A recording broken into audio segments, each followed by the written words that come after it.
तो यह जो बुलबुला है जिसके भीतर हमारा यह ब्रह्मांड है, जिसके भीतर यह जीवन है, ऐसे बुलबुले इस अनंत जो अवकाश है उसमें भरे हुए हैं।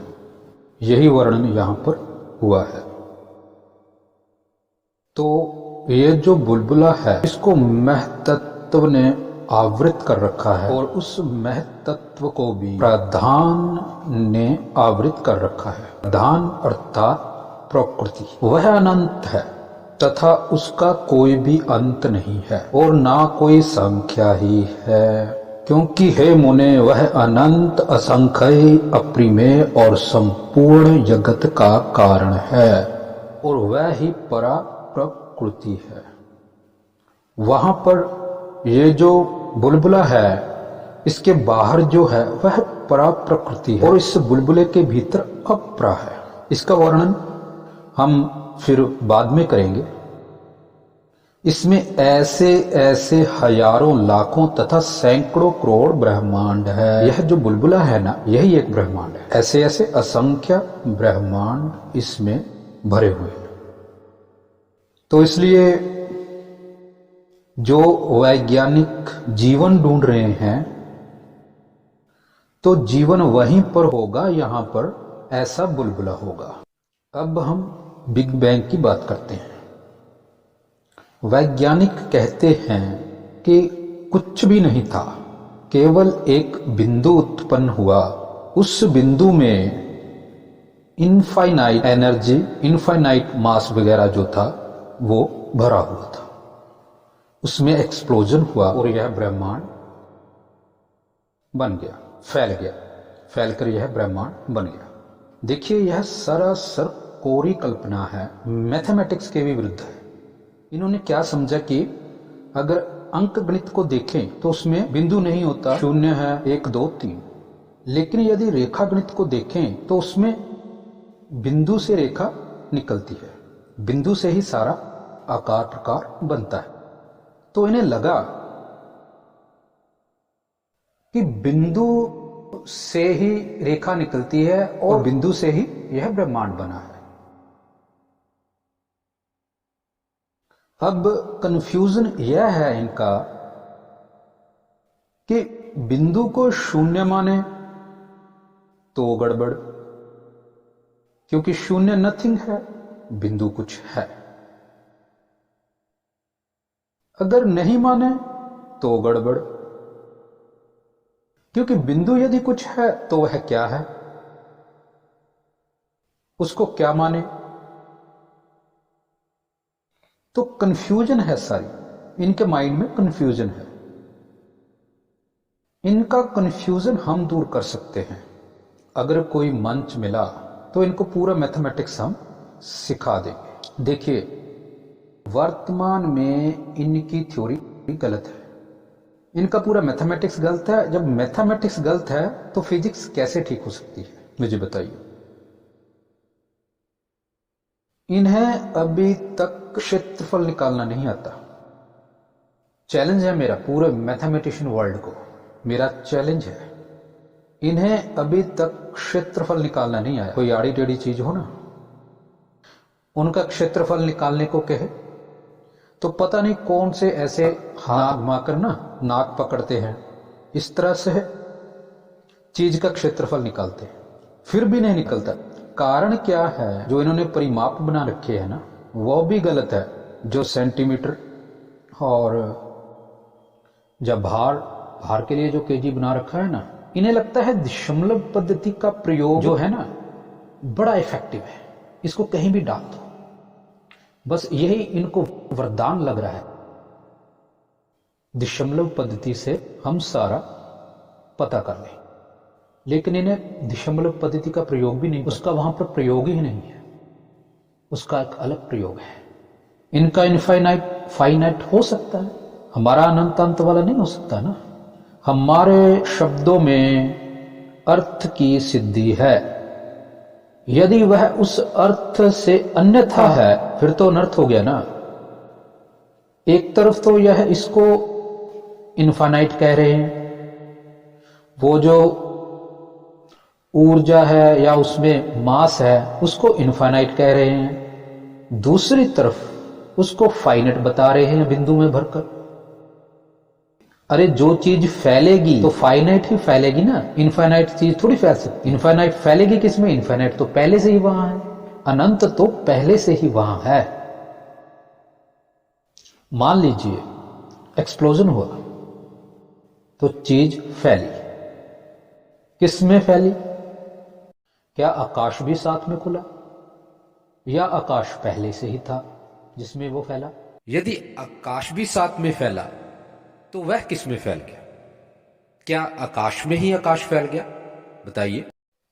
जो डार्क मैटर जिसे कह रहे हैं ना, दरअसल वह प्रकृति है। सत्व रजस तमस की सम अवस्था है, वहां पर शून्य है। शून्य क्या है? जो क्रिएशन है, जो पदार्थ है, वो वहां पर नहीं है। वहां पर सम अवस्था हो जाती है, समान अवस्था। समतल शब्द जानते हैं ना, समतल कहते हैं भूमि है समतल करना। एक रेखा समतल है, बिल्कुल सीधी एक समतल रेखा है, वह शून्य ही है। जैसे कि जो ऊपर नीचे हुई उबड़ खाबड़ भूमि असमतल होती है और उसकी ऊंचाई गहराई होने से परिमाण युक्त होती है, ऐसे ही जो समतल है वह सीधी होने से शून्य परिमाण वाली ही होती है। आप समतल पर इस तरह से स्केल रखिए, वो नीचे जो पहला अंश होगा, जहां पर बिंदु होगा, वहां शून्य होगा। तो सब एक रस इसको बोलते हैं, इसको समतल। ऐसी चीज जो एक लाइन सीधी हो जाए, समतल हो जाए, वह भी शून्य कही जाती है। जैसे कि जो सम संख्या है ना, उसमें जो शून्य है वह मूल सम है। पदार्थ वहां पर होकर के भी नहीं होता।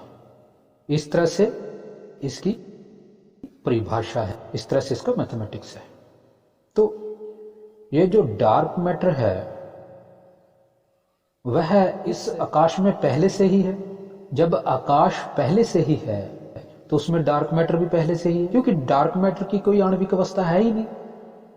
कोई चीज फैलेगी तो आणविक अवस्था ही फैलेगी।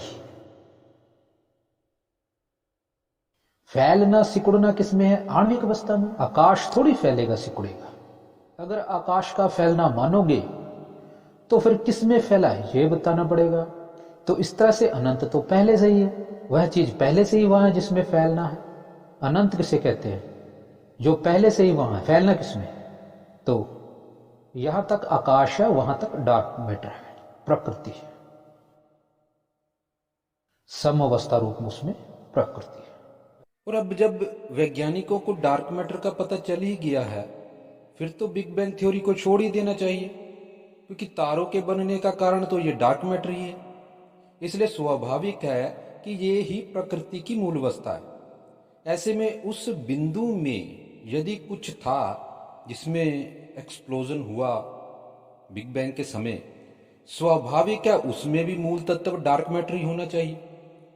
लेकिन डार्क मैटर में एक्सप्लोजन हो ही नहीं सकता, क्योंकि उसकी कोई आणविक अवस्था ही नहीं है। बिना आणविक अवस्था के फैलना और सिकुड़ना भी नहीं हो सकता।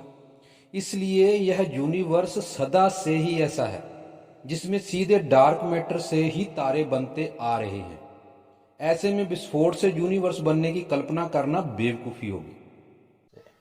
कोई इसका आदि अंत नहीं, कोई इसका समय नहीं, टाइम नहीं। अच्छा, ये टाइम में भी कंफ्यूज है। टाइम भी पृथ्वी पर ही है, समय भी इस बुलबुले के भीतर ही है। इस बुलबुले के बाहर कोई टाइम भी एग्जिस्ट नहीं करता। वो मैं बताऊंगा टाइम क्या है, समय क्या है, वो एक अलग चीज है। वो भी क्रिएट किया जाता है। जब क्रिएशन होती तब वह प्रकट हो जाता है, स्वतः ही प्रकट हो जाता है।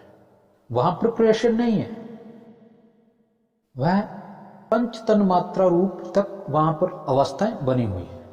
उस प्रकृति में जो स्वाभाविक प्राकृतिक है, पंच तन मात्रा तक प्रकृति स्वाभाविक है। ये जो सत्व रजस तमस से महत और अहंकार और पंच तन मात्रा तक की अवस्था है, ये प्राकृतिक है, जो कि उसके स्वभाव में ही है। और यह जो इस पृथ्वी पर है, ये पंचभूत है, जो एक दूसरी तन मात्राओं में मिलाने से बनते हैं। इसलिए शास्त्रों में कहा गया है कि यह जो ब्रह्मांड है ना, यह जो बुलबुला है वह ईश्वर द्वारा बनाया गया है। यदि ये पंचभूत स्वतः ही बनते होते फिर तो जगह जगह पृथ्वियां व जगह जगह जीव उत्पन्न हो जाते। इसलिए किसी खास जगह पर ही इसे क्रिएट किया जाता है ईश्वर द्वारा। इसीलिए जगह जगह पर आपको ऐसे बुलबुले या ऐसी पृथ्वियां नहीं मिलेगी। क्योंकि पंच तन मात्रा प्रकृति का हिस्सा है। पंच तन मात्रा जो है वह प्रकृति का हिस्सा है। तो पंच तन मात्रा तक चीजें वहां पर बनी हुई है। वहां पर अग्नि है लेकिन जलेगी नहीं, क्योंकि जलने के लिए अग्नि को वायु के साथ संयुक्त किया जाना आवश्यक है। बिना वायु के संयोग से अग्नि प्रकट ही नहीं हो सकती। ठीक है, तो वहां पर कुछ भी ऐसा नहीं है जैसा वैज्ञानिक बता रहे हैं। अब इनके हाथ एक चीज लगी, वो है लेंस। लेंस से चीजें बड़ी करके देखते जाओ। सूक्ष्मदर्शी में भी लेंस है और आकाश में भी लेंस भेज दिया। लेंस से बड़ा बड़ा करके देखो। अच्छा, बड़ी करके चीज देखने से आप उसकी क्रिएशन को समझ जाओगे क्या? कोई चीज बड़ी करके देखने से उसकी क्रिएशन का पता चल जाएगा।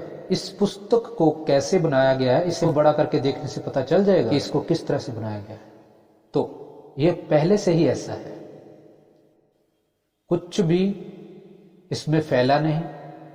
यहां तक ये है, वहां तक प्रकृति है। प्रकृति की सम अवस्था है, सत्व रजस तमस, वही डार्क मैटर है। सत्व रजस सम अवस्था है। सम संख्या आप जानते ही हो। सम संख्या की पहली संख्या क्या है? शून्य। सम अवस्था शून्य होती है, वहां पर शून्य है। शून्य क्या है? वहां पर आपको कोई पदार्थ नजर नहीं आएगा, पदार्थ रहित है, अव्यक्त है। शून्य अव्यक्त है, वहां पर चीज अव्यक्त रूप में है। जैसे मान लीजिए मेरे मन में विचार उठ रहा है, जब तक मेरे मन में है तब तक आपको पता नहीं चलेगा, वो अव्यक्त है। जैसे ही मैंने आपको बताया तो वह व्यक्त हो गया, पता चल गया। तो जो उसके भीतर, उसके मन में जो अवस्था है वो अव्यक्त है। व्यक्त जो है जो आपको दिखाई दे रहा है, और व्यक्त और अव्यक्त इसका ये वर्णन है। तो अब हम आते हैं इस बुलबुले में। इसके बारे में और भी अगर कोई प्रश्न करे, अनंत के बारे में, बिग बैंग के बारे में, तो मैं उसका उत्तर देने के लिए तैयार हूं।